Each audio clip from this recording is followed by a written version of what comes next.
Students write the BECE this week. So for those people who solicit external assistance, there is, call it, a penalty for that. You could have the subject results cancelled at the end of the day. But already some students are uncertain about how they will fare, and here's why. We don't even have past questions to learn on because it's new curriculum. So we are feeling a bit nervous. I'm more prepared.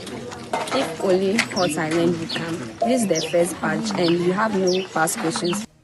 I'll take you around some centers in the country. Also, Bole District Security Council locked in high-stakes meeting after the head of a person killed and beheaded was found at the outskirts of the community. Yesterday, the head of the gentleman was found at the outskirts of Bole in a polythene bag or something. We have details as the MP for the area urges the police to fast-track processes and approve the deployment of a community guard. We have sports. Former President John Mahama outlines vision for sports, including monthly stipends for Ghana Premier League players. And North Town residents urge Volta River Authority to provide safe havens amid upcoming Akonsombo Dam spillage. So some are still here in the classroom, and students are still using a tent that UNICEF have donated for them. Students are no more using their classrooms. That's and more in this afternoon's edition of the Midday News. I am Emefa Apawu. Please do stay on for details.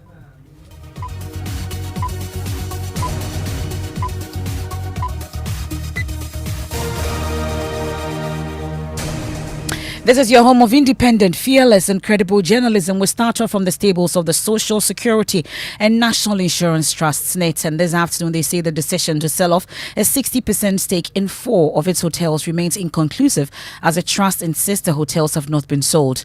The trust has also revealed that it has halted negotiations leading to the sale of a 60% stake in some 6 hotels with Rock City Hotel, belonging to the Food and Agric Minister, Brian Echampong. Well, this is in line with a directive from the National Pensions Regulatory Authority, NPRA. The Director General of SNIT, Kofi Busumpim Osafo-Mafo, disclosed this at a media engagement on the operations of the State Pension Trust. I don't think anyone running an investment fund anywhere in the world would be sitting on assets which are earning substandard returns and seek to do nothing. That would be unusual. We have to address the issue. And so we sought to do that.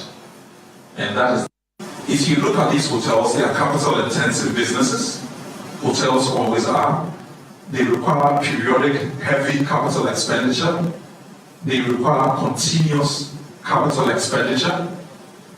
SNIT does not have the surplus funding to do that. The businesses have been making consistent losses by and large, or returns that we deem to be below what we find acceptable. And if we have businesses that by and large are yielding us returns that are below what we find acceptable, even if they are profitable, we would look to divest the stake to deploy elsewhere. And so we've outlined the reasons on the slide there. Consistent underperformance, requests for maintenance funding, the required capital injections, the high capital expenditure needed, and all of that for us calls for the need for a strategic investor. And we've been through quite a lengthy process to do so. Bear in mind, we've also tried having external management companies running SNIT, running the hotels, the SNIT hotels, beg your pardon. And that hasn't resolved the problem either. So for us, we look at it twofold. That we're looking to resolve a problem and do so with the introduction of a strategic investor. Mr. Osafo-Mafo has also denied claims by the former chairman of the NPP, Freddie Blay, that SNIT rejected a $200 million bid by his son's company to buy the 60% stake in the hotels. According to Osafo-Mafo, the bid was weak. The claim that has been made that by Mr. Freddie Blay, that his son's company, Spartan Ives, bid $150 to $200 million, and SNIT turned it down. Again, that can't be substantiated. And I want to take you through the process and Spartan Ives' involvement with the trust. They go to an evaluation panel. It is scored. Once it is scored and you get past the passback, we then assess your financial proposal. That is the process, and that is what the law requires us to do. We did exactly that. Spartan Ives did not get past that stage. Their technical proposal was weak. They scored below the required 50%. That's Kofi Bosompe Mosafoma, for Director General of SNIT. My colleague Kenneth JC is at that press conference, joins us on the line. So Kenneth, the big story is that they've halted negotiations leading to the sale of the 60% stake in some of these 6 hotels with the Rock City Hotel. What then happens going forward? Well, as Smith says, while negotiations have been put on hold, as you rightly mentioned, they will continue to engage stakeholders to appreciate the need to reduce their interest in these hotels so they can get more from their investment in the sector. Now, SNIT continues to say that these negotiations were done in good faith to ensure that they get the best out of SNIT assets because, as they have said time and again, these hotels continue to run at losses and would wish stakeholders will back that and ensure a successful resumption of negotiations. What else has come up, though, at the press conference as well?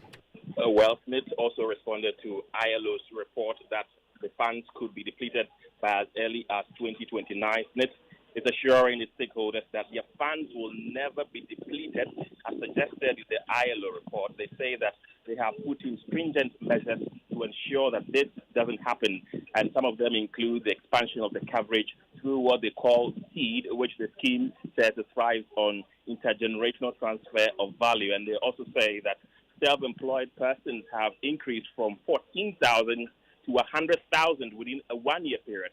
And they have also deactivated ghost pensioners from the pension payroll, saving them 519 million Ghana cedis. They've also introduced mass registration, inspection, distribution, collection, and prosecution exercise to retrieve arrears owed them. So these are measures they put in place to ensure that the funds are never depleted, as contained in the ILO report. That's my colleague Kenneth JC there, monitoring that SNIT press conference currently underway here in Accra. There's more of that on myjoyonline.com and subsequently as well. Now let's focus on the basic education certificate examination that's starting today.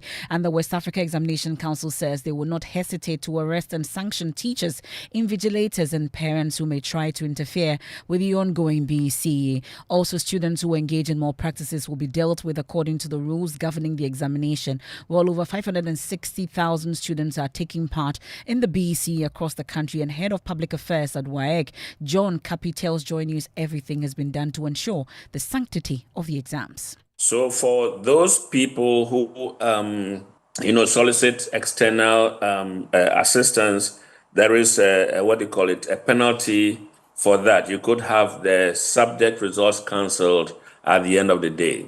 It's after we've engaged with the candidates that would take the decision either to cancel or, probably to release, depending on whatever response that we get from them. What is the intent of anybody who puts money into their answer booklet?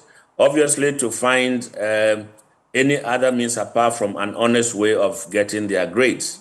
All right. So I think that there should be a way by which we correct some of these things. If a child at this age we're already thinking about soliciting support and not following the right path to get something, I believe that we should find ways of letting these people, get some form of correction. We have reported these situations to the Ghana Education Service, and in our interactions with our candidates, we have also talked about that. We have tried to convince them that they can certainly pass the examination without resorting to some of these shortcuts. So That's Head of Public Affairs at WAEC, John Kapi, on the part of the Ghana Education Service. They say students have been counselled on the do's and don'ts. Yet, Public Relations Officer for the GES, Cassandra Chumampofo. Our school counselors and our district counselors that engage the final year students. And then we take them through some kind of counseling, that psychosocial support we give to them. Now, at the exam centers, like we do all the time, we always have that professional also on site. We have the nurses so that in case of any sudden illness or sudden collapse, just as you have indicated, we have the professionals, the medical professionals also around to give the first aid, and where there's a need for them to rush quick to the hospital, they take them to the hospital. And so all those arrangements have been done. And so they know that they are not supposed to do that. And they know that you are not supposed to also go to the exam hall with any device. When you are caught, you have a dire consequence to face. And so we've engaged them on that as well. It has not been an easy journey for both teachers and then the children, because we don't have enough staff. Well, my colleague Rejoice Emefa Pesu is with the Education Minister, Dr. Yawose Educhum, and he's visiting some centers this morning and throughout the morning up the way to now. And Rejoice is with the team and joins us on the line. Rejoice, so Education Minister, is he there? What exactly has he been saying? Where have you been to? Yes, so we've been to about 4 centers in the Ayawasu West municipality, which have over 1,000 students writing. And then we've been to the Accra College of Education demonstration school, where the minister gave a speech and interacted with some students for a few seconds, encouraging them to put in best effort. And he was also speaking to examination malpractice, and he is saying that his outfit and the WAEC have put in measures to make sure that students do not practice examination malpractice this year. He's also saying that at the end of the day, they would have to look at effective ways to curb examination malpractices, not to wait until examinations is in progress before they are looking for ways to curb it. Also, we have some students who are pregnant, girls, but they are allowed, they are writing. Others have also given birth, so they are nursing mothers. They are also allowed to write exams. So we have standby nurses who are taking care of their children and those who are not ill. We've been speaking to some of the students. Being their first external examination, you would expect that they will be nervous, but contrary to that, they are confident enough. They've been speaking to me. They told me that they are 80% confident that these exams will be getting A1. Oh, interesting then. That's my colleague Semefa Pesu there interacting with some students there. We can also hear from the Education Minister. I came to observe some of the classrooms. There's no noise here. Everybody is focused. It's so nice to see children so focused on their work. And that is why I decided not to go to too many rooms. I didn't want to disrupt anyone. But this is excellent learning environment. We know this school has a good track record, demonstration school. And I have no doubt in my mind that the next days are just going to be like this, and they're going to succeed, and they're going to move on to high school. Let me commend WAEC. The last 3 years when I directed that schools or WAEC should use serialization, they complied and they obliged. And today as I speak with you, the examination center you see here will have different sets of questions from the examination center not too far from here. This has helped curb what we knew to be examination leakages.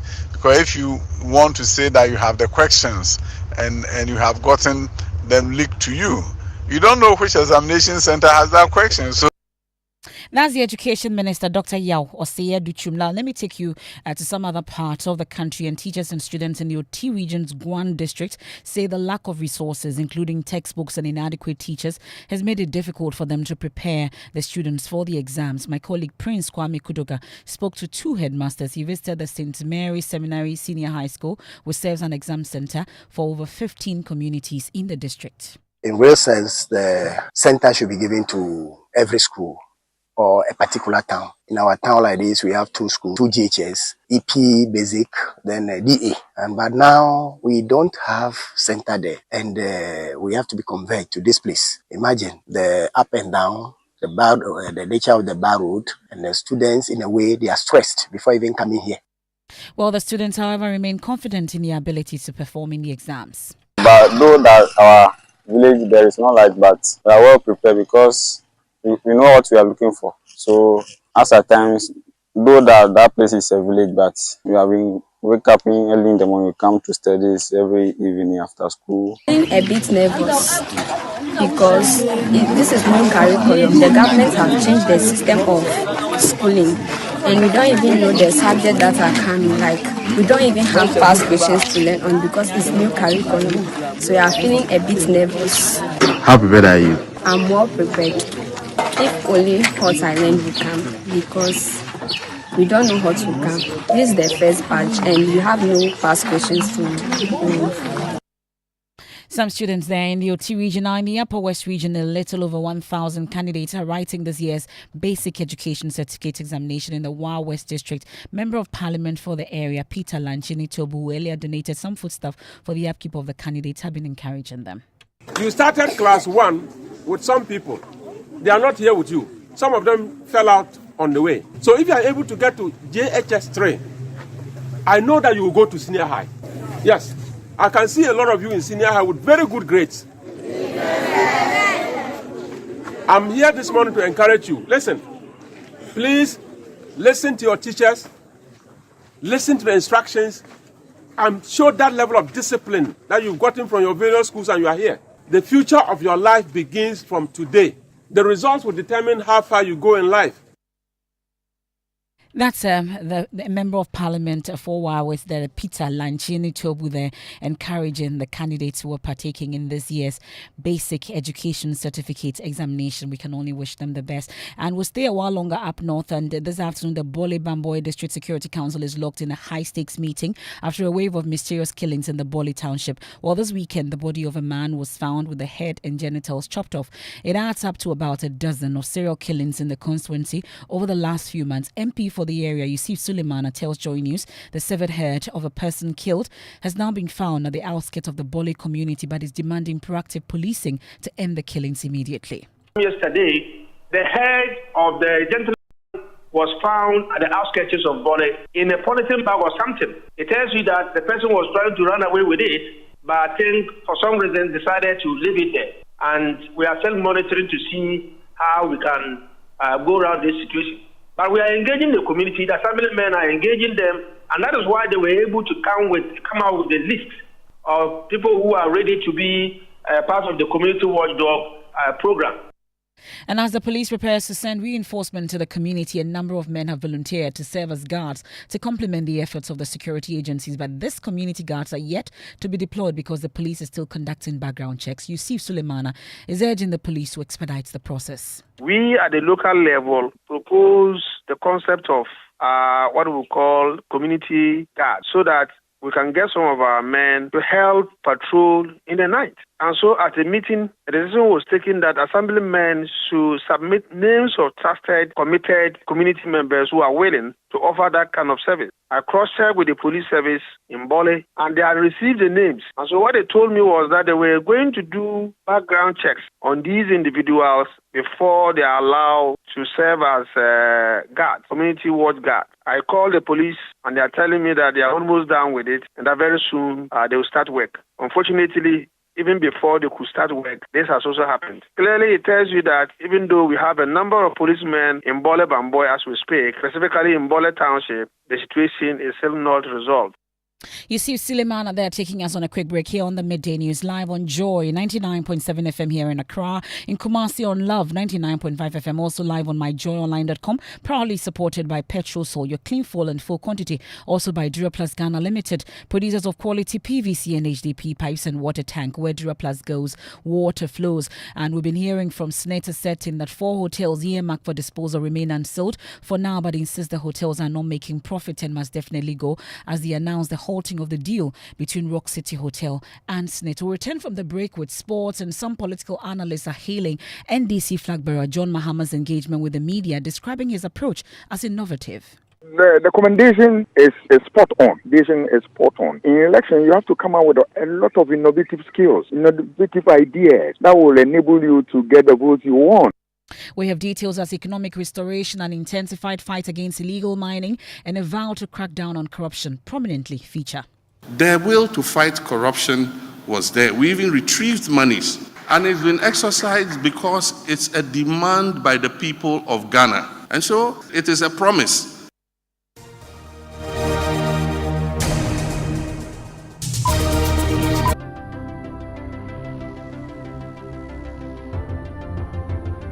When budgets are tight and money difficult to come by, you want to be sure you get the best value for your money. These are not times to be spending money fixing expensive engine problems because of cheap fuel and lubricants. Drive to a petrol source station today and buy your quality fuel and lubricants, and rest assured of fuel that lasts long and lubricants that prevent expensive engine problems. Hear the sound. Petrosol, clean fuel in full quantity. This is what the Olympics is all about. Get closer to split-second wins. Closer to history in the making. Closer to your champions. The greatest athletic achievements of all time. Get DSTV to get closer to the 2024 Paris Olympic Games from 26 July to 11 August with 9 dedicated channels for the best coverage of every medal and every podium moment. On Supersport on DSTV, your home of entertainment. The luckiest star 712 #. Luck is everywhere for everyone, yeah. Here's to the friends who dialed *712# and found no regrets. To the investors who struck gold. To the health workers who diagnosed luck with precision. To the tough guy who couldn't hold back his tears. To the passionate fan who couldn't contain his joy. To the seamstress who turned her hard-earned stitches into a bundle of happiness. And now, here's to you. Your next big win is right here. Luck is everywhere for everyone. Dial *712#. Now join in the luckiest winning celebration. Every 1st July 2024. Over dial *712#. Now I to tickets as a group, individual, and now even as a community. Now win Nistika Kessie. Prizes are Kessie in the community draw or go for the grand draw on the 30th of November 2024. Unlock your luck with *712#. Now join in the winning streak now. The luckiest *712#. Luck is everywhere for everyone, yeah. The luckiest. Thanks for staying with us. Let's do sports. Yes, Emefa. So, flag bearer of the NDC, John Mahama, has promised to improve the sports sector if elected president. Speaking to the media, the former president assured Ghanaians of renovating various sports facilities and providing monthly stipends to Ghana Premier League players, among other initiatives. We shall develop our stadium infrastructure for track and field sports. We'll fix the deteriorating football pitches and pay stipends to footballers in the Premier League like we promised in 2020. What we call the lesser-known sports shall also receive equitable attention like we give soccer. I do think that as part of the 24-hour economy, sports can play a very good part, and we'll invest in sports facilities and help the private sector engage in sports facilities to be able to provide, service at night so that our people can enjoy that service. There you go, the former president of Ghana, John Mahama. I have more from that media encounter, but first it's time for our Safe Water project. And residents of Avane, the whole municipality of the Volta region, are suffering the brunt of inadequate potable water supply. Folks in the community rely heavily on a single borehole. My colleague Fred Kwame Asare has more. The traditional area is faced with the inadequacy of potable water as both communities are served with just one borehole. In Bogame, the residents fall on water from this well and the rains are supplementary sources. Though the water is clean, it has some salt content in it. During my childhood, we relied on streams in the bushes until they constructed the well for us. But the population has increased. The boreholes constructed were not producing water. We are suffering and appealing to the government for help. The situation is more dire in Avetoko, where 3 boreholes constructed in the community have run faulty. The residents partly survive on a stream on the outskirts of the community, which contains unwholesome water. When it stops raining, we have to dredge the area for water, or else we won't get water to use at home. That's our Safe Water project. Let's head into the election headquarters now. And it's made possible by Petrosol, your clean fuel in full quantity. SIMA, the Chartered Institute of Management Accountants, SIMA, AICP and SIMA together as the Association of International Certified Professional Accountants, the German Ozone Medical Center, Alternative Therapy, Dental Wellness and Beauty, Chopbox Technologies, a convenient service, Youth Bridge Foundation, Bridge and Gas for Positive Youth Development, and some political analysts are this afternoon hailing the NDC flag bearer John Mahama's engagement with the media, describing his campaign approach as innovative. One of them, a political science lecturer at the University of Ghana, Dr. Kwame Asante, says it is commendable and allows the former president to address a wide range of issues and also allow the media to scrutinize his policies. My colleague Blessed Suga was there for us last night. Here's his report. It was a night for John, but he came in the company of Jane, his running mate.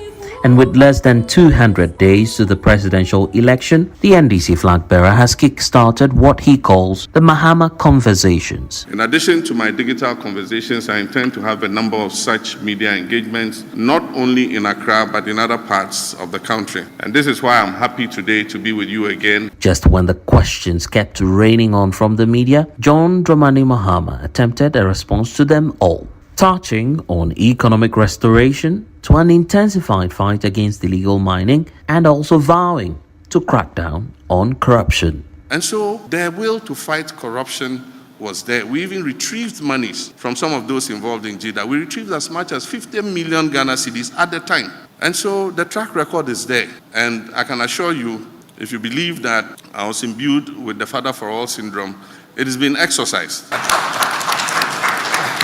It's not a threat, as Nana Jane said. It is a promise that will hold public officers accountable. And it's not going to be only post-regime accountability. Galamsey is a problem of compliance. We have all the laws. We have everything. It's the enforcement that is the problem. For many years, the National Democratic Congress has criticized the mode of implementation of government's free senior high school policy, with the New Patriotic Party, on the other hand, accusing the opposition party of undermining the policy. However, providing clarity of his party's position regarding the policy, John Mahama noted that the free senior high school policy is here to stay. Nanado himself lauded me. It's there in the media. Just, if I had my phone here, I would Google it. They say Nanado lauds Mahama's free SHS. It's there. UNESCO, congratulated us for launching the free SHS. How can a person who launched free SHS be against free SHS? Well, except of that media encounter last night, we can hear from Dr. Kwame Asante. The commendation is spot on. In election, you have to come out with a lot of innovative skills, innovative ideas that will enable you to get the votes you want. I'll bring in MNJ shortly, and a High Court Judge, Justice Alexander Seitu, has stated that the tradition of a wife adopting her husband's surname is outdated and no longer relevant in today's society. He's been speaking on the law. Now, if you adopt your husband's name, what is the relevance? You must have your own identity. Because those days when women were adopting their husband's name, it was for a purpose. Because the law did not allow them to do certain things. They needed the husband's name to be able to do certain things. But now all the disabilities, like I did indicate, women are able to do it. And if you want to use the Bible to justify it, you may also get it wrong. Because in the Bible, nowhere do we have a woman changing his name because he got married. Eve was never called Adam Eve. Jesus' mother was not called Mrs. Joseph. Okay, so knock on wood, if there's a divorce also, he says you can still hold on to the name that you're keeping if it's your husband's name. There's more of that on myjoyonline.com, also on the Joy News channel. M and J, they are both keeping Agbagba. Okay, what are people talking about? Mahama Conversations is trending. BECE also trending. But wait, which year did you write the BECE? Do you remember? I think we were at the same center. Or which center? 1996. Where were you? Hey, MF, 1996. Yes, please. Wow. 1997. I went to SS 2000. You know that time we had to stay. Yeah, that was like 1998. I went to SS 1998. Oh, okay, that was like 27, 26 years ago. I'm an old girl. Wow. We're at the same center, Where were Jackie. you? What's up? Well, Mahama conversation is trending. This one here, Nana Dakun says, Mr. Aspirant, we've come a long way in promises without seeing the work done. This promise of protecting our vote needs to be replicated if voted into power. Don't be a dead goat not to listen to our cry again. Thank you. And then there's another one here that says, Abnon Falun says, JM not the checkbook or defer to his appointees before he can answer questions. He knows his stuff from sector to sector. Well, yeah. So Emefa, so BECE is still trending. People have been sharing their experiences taking BECE many years ago. But apart from that, there's this video trending of one of the districts where the students were made to remove their shoes and belts. And people have been sharing their opinions. You know, right? Someone says BECE Imponi and level 200 second semester exams. Very serious. Yeah. But Emma, before we go, I think they should all follow us on our social media platform, Facebook, X, Instagram at Joy99. I love our TikTok page. Yes. And I see Evans once said, you I have know, to right? check it out. And that's how we end today's edition of the Midday News here on Joy 99.7 FM. There's more when you log on to myjoyonline.com. Living Word with Pastor Mensa Otabel, How to Grow Your Faith, episode 3. Please do stay.